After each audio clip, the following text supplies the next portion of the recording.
Roberts. Okay, great. Well, you said a lot there. There's so much. You said so much of all the things. And my personal, whenever I have people pleased in the past, mostly it's to avoid conflict because it's something that comes. It's like I try to avoid conflict at all costs, and I have in my past a lot. And now I learn how to communicate my needs in a better way. But for a long time, I would just basically avoid conflict at all costs. Like, what do I need to do to make you happy so we don't have an argument in my early on in my relationship? What do I have to do? You want me to do this, and this? I'll do it all. And what I found out through years of doing that was that it didn't work.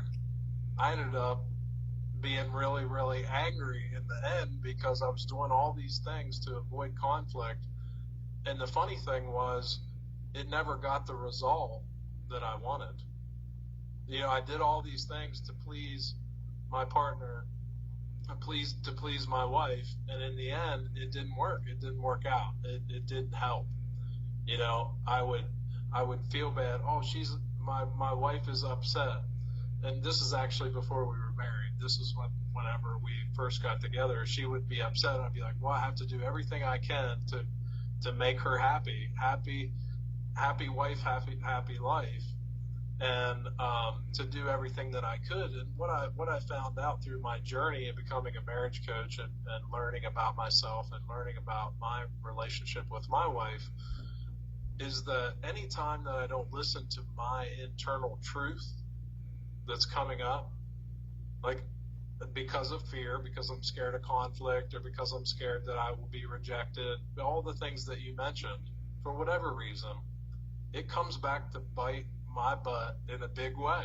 And I think maybe the people who are watching this can relate to that it comes back later on as resentment, as anger, as guilt, as shame, because I didn't, oh, I should have done this, I should have done that. And that's how I've seen it also show up in my clients' life that come and work with me. The couples that come to work with me, I've noticed that comes up in their lives as well. Anytime that we don't listen to our internal truth, that feeling of like, well, I don't really want to do this, but I'm going to do it because later on that's going to mean I won't have to have an argument. Or I don't really want to do this. It doesn't really feel good to do this now, but I'm going to do it because later on that means that they will accept me and love me. And anytime that I've seen other people and myself do make a decision based out of that fear, as you mentioned, it comes with a high price of resentment, anger, and even more fear.